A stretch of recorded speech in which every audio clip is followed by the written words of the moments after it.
Shots of Brown, shots of Brown, black, black. Show 'em on the track, show 'em on the track. Take a shot, take a shot, take a shot. Shots of Brown. You can take it straight or on the rock. Shots of Brown. On this platform, it goes down. Shots of Brown. They know it ain't no cap on Shots of Brown. Take a shot. If you're new here, you know what to do here. Hit that subscribe button, like, share, and comment. Only if you enjoying the content. And if you ain't already, make sure you following that Shots of Brown on Instagram. So yeah, I was just sitting here chilling, right? Had a conversation with my cousin Gerard. Yahweh Almighty. We got something dope coming real soon too, so stay tuned. But we was just vibing, man, reminiscing on the good days or whatever. Just vibing, reminiscing. And we were just talking about old times at the mansion, just different family members and shit. And I was like, damn, you know, both of us, we got to talking about Auntie Whitney. I know I promised y'all Auntie Whitney's story, Whitney Houston. For those that don't know, if you're new here, I am the nephew of Bobby Brown and Whitney Houston, and here we give good stories and good content about the family. But yeah, we just got to talking about Auntie Whitney, man, and it was just dope because the reason why we got to talking about it, and we was just talking about, you know, different family members, you know, who was helping push the music and who was supportive, like our elders and shit, you know, aunts. And we was like, damn, you know, Gerard had this record called Brown Boogie back in the day, and it was like a dope record. It was like everybody in the family's anthem. They actually played that record on being Bobby Brown Boogie. I think they was outside getting in the Porsche or something, and Auntie Whitney said something about Brown Boogie, and they was outside dancing to it. Now that I sit back and think about it, I can see that scene in my head. But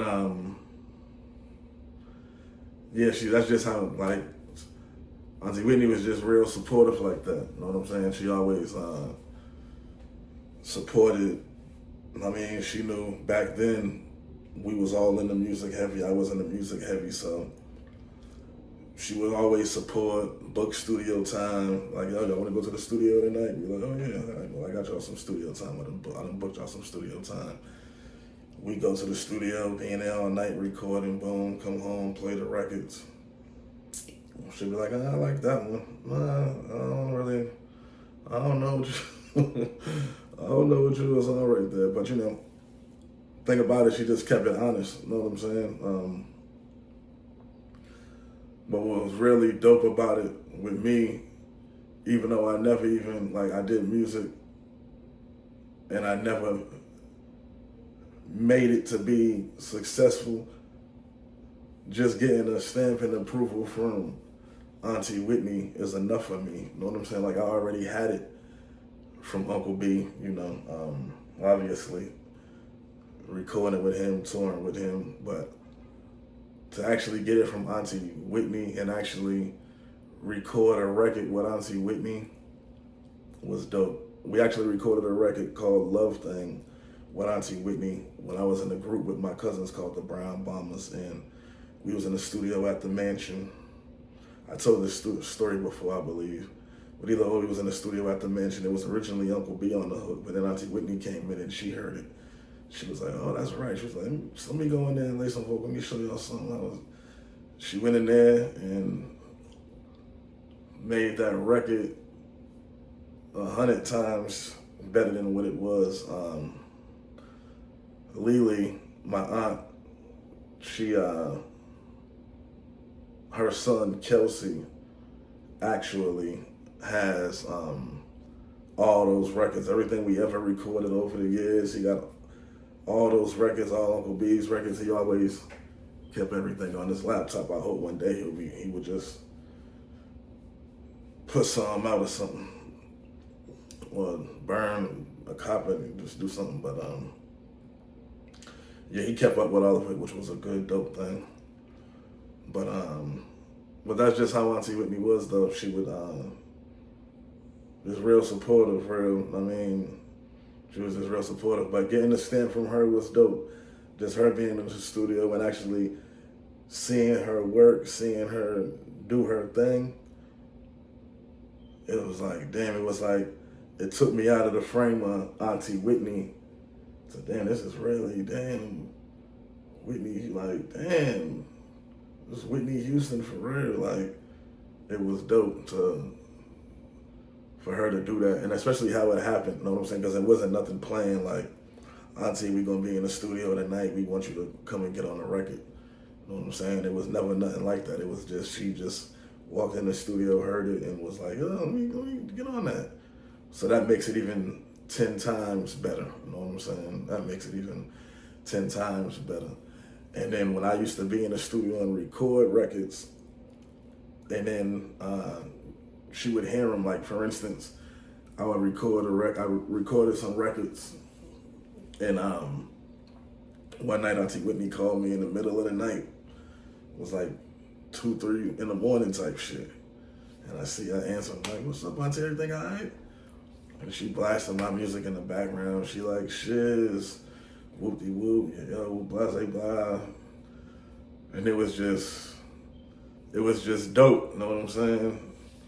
It was just dope for Auntie Whitney to be calling doing that. You know what I'm saying? At the end of the day, that's my aunt, but at the end of the day, this is still Whitney Houston, you know what I'm saying? The GOAT, the queen. So for you to get that stamp, it's like, that means something for real, you know what I'm saying? That was some definitely legendary dope shit for me. Definitely some legendary dope shit for me. But another thing I was thinking too, which was crazy, is I've never actually been to a Whitney Houston concert. I've never seen Auntie Whitney perform live in front of an audience. Thousands and thousands of people. I never been to one of her shows on tour or nothing. But I always, because, I always was either touring with Uncle B or we was doing other stuff, you know what I'm saying? But I always, the dope thing is I got to experience her just performing live in the crib. You know what I'm saying? I got to experience her just being in the crib and just, I like just blowing, you know what I'm saying? And it used to be crazy. Auntie Whitney, nobody had vocals. Hey man, nobody had vocals like Auntie Whitney. On her worst day, you couldn't get with her. On her worst day, you couldn't get with her, and it'd just be so dope, you know what I'm saying? Like be nothing but family in the crib, and just be a whole live concert, her and Uncle B just both doing their thing, like, and not even really just putting on a concert, but they just singing and doing their thing, and just in their vibe, in their zone. Used to just be dope, you know what I'm saying? But I just remember there was a couple video sets that I've been to with Auntie Whitney though. I remember we had came in off the jet. I think we had just came back from LA shooting Thug Lovin', and we came in off the jet, jumped in the trucks, and Auntie Whitney was shooting the video with Ron Isley. The video with Ron Isley, damn, it was just on the tip of my tongue. One of those days, was it? I forget, damn, it was just, she was shooting the video with Ron Isley though. And they were shooting it in Buckhead, right here in Atlanta. We fly in and we go to the video set. That was dope too, to see her in her artist form, You know what I'm saying? Because I'm so used to always seeing her in auntie mode, mommy mode, on family settings. So to see her in auntie mode, in her business professional Whitney Houston mode that was dope. But that video shoot was definitely legendary. But the most legendary video shoot I've been to, the dopest one that I've been to with Auntie Whitney was definitely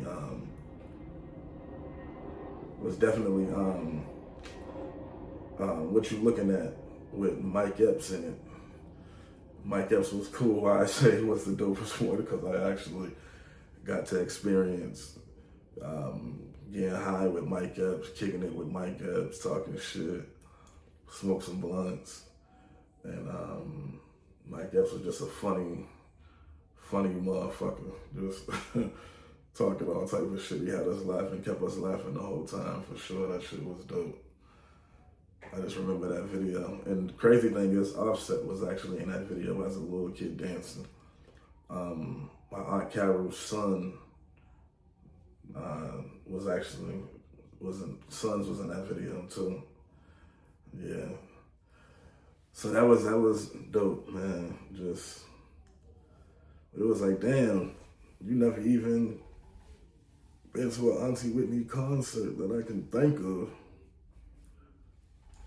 All I can think about now. But just, Whitney was just a giving person. You know what I'm saying? I know I tell you all the time, all the things she done. Auntie Whitney just had a big heart. I know for sure if Auntie Whitney was alive, it would be nothing to get an interview from Auntie Whitney on Shots of Brown. It'd be nothing to get an interview. As soon as I told her I was doing the podcast, she'd be with it. Like, oh, let me get it. Yeah, I was like, Auntie, I'm doing the podcast. Let me get an interview.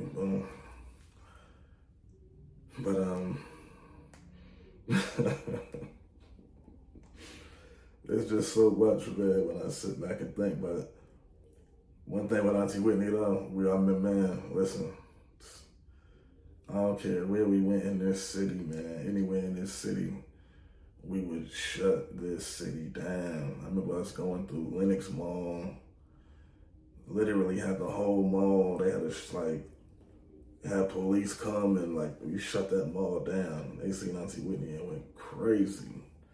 I don't care wherever we went with Auntie Whitney, that shit got crazy, man. I miss her, man. I miss her for sure.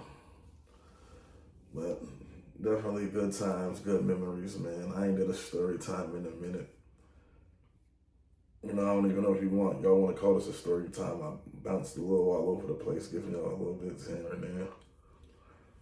But I had little stories in my head that was, a little shit in my head that was, coming.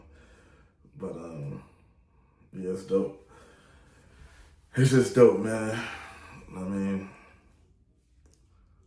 It's actually dope, though. I got real great memories, man. Great memories of touring and being on the road. And despite it all, you know what I'm saying? It's still got good family memories that I live with every day. It's a beautiful thing. But I just wanted to share that with y'all, man. Love, if you ain't already, Shots of Brown on Instagram. I'll be back soon.